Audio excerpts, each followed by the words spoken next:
నమస్కారం. 15వ శతాబ్దంలో ఒక గొప్ప కవి ఉండేవాళ్లండి. ఆయన ప్రతిభ ఎంత గొప్పదో ఆయనకు వచ్చిన మార్పేరు అంత విచిత్రమైనది. ఈరోజు మనం ఆ కవి వెనుక ఉన్న ఒక అసాధారణమైన, చాలా ఆసక్తికరమైన కథ గురించి తెలుసుకుందాం. ఇప్పుడు మనం ఛేదించబోయే అసలు చిక్కుముడి ఇదే. అంత గౌరవనీయమైన స్థానంలో ఉన్న ఒక గొప్ప కవికి ఇలాంటి విచిత్రమైన పేరెలా వచ్చింది? పదండి, ఈ రహస్యం వెనక్కున్న కథలోకి వెళ్ళిపోదాం. అసలు ఆయన పేరు నంది తిమ్మన.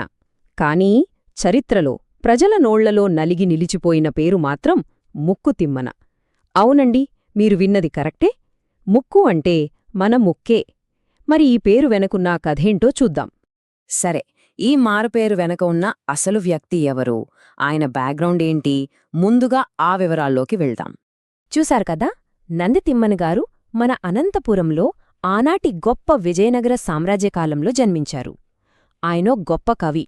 ఆయన రాసిన అత్యంత ప్రసిద్ధ రచన పారిజాతాపహరణము. అయినా సరే చరిత్ర ఆయన్ని గుర్తుపెట్టుకున్నది మాత్రం ముక్కుతిమ్మన అనే పేరుతోనే. అంటే ఈయనేదో మామూలు కవి అనుకోవద్దు.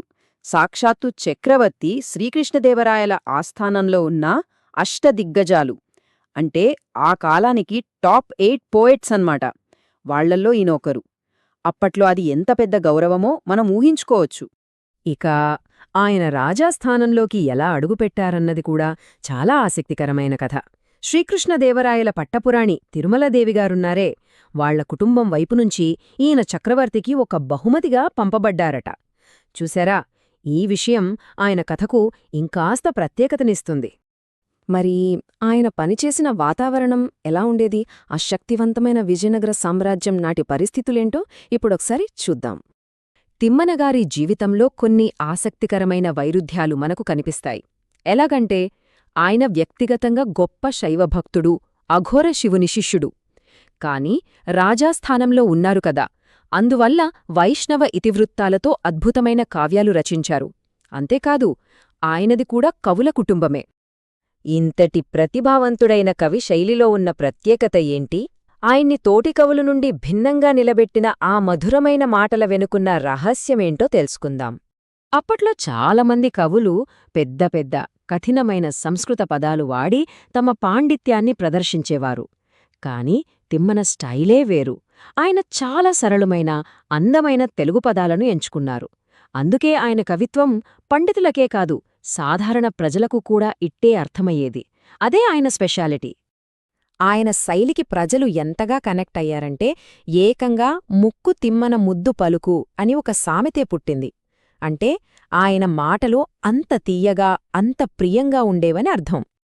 అయితే సింపుల్గా రాశారు కదా అని ఆయన పాండిత్యం తక్కువేమీ కాదు. తిమ్మన చిత్రకవిత అనే చాలా కష్టమైన ప్రక్రియలో కూడా ప్రావీణ్యం ఉన్నవారు. ఇది అక్షరాలతో, పదాలతో చేసే ఒక అద్భుతమైన గారడిలాంటిది. ఆయన నైపుణ్యం ఎంత అసాధారణమైనదో చెప్పడానికి ఇవి కొన్ని ఉదాహరణలు. ఒక్కసారి ఆలోచించండి, మొత్తం పద్యాన్ని ముందునుంచి వెనక్కి చదివినా అదే అర్థం వచ్చేలా రాయడం. కేవలం 2 అక్షరాలను ఉపయోగించి ఒక పద్యాన్ని కూర్చడం. ఒకే పద్యంలో 2 వేర్వేరు కథలను చెప్పడం. ఇవన్నీ భాష మీద ఎంత పట్టుంటే సాధ్యం. ఇంతటి ప్రతిభతో ఆయన సాహిత్య ప్రపంచానికి అందించిన శాశ్వతమైన కానుకలేంటో ఇప్పుడొక్కసారి చూద్దాం. ఆయన రచనలలో పారిజాతాపహరణము ఒక ఆణిముత్యం. దీన్ని శ్రీకృష్ణదేవరాయలకే అంకితమిచ్చారు.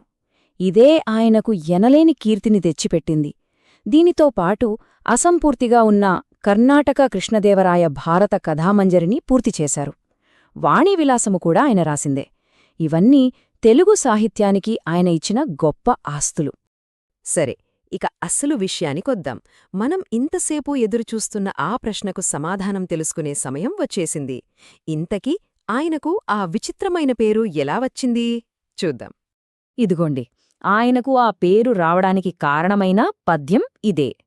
ఆయన అద్భుత కావ్యం పారిజాతాపహరణములోని ఈ ప్రసిద్ధ పద్యమే ఆ రహస్యాన్ని దాచింది.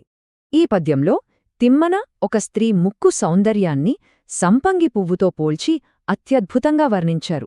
ఆ ముక్కు అనే పువ్వు నుండి వచ్చే సువాసనకు తేనెటీగలాంటి చూపులు ఆకర్షింపబడుతున్నాయని చెప్పారు.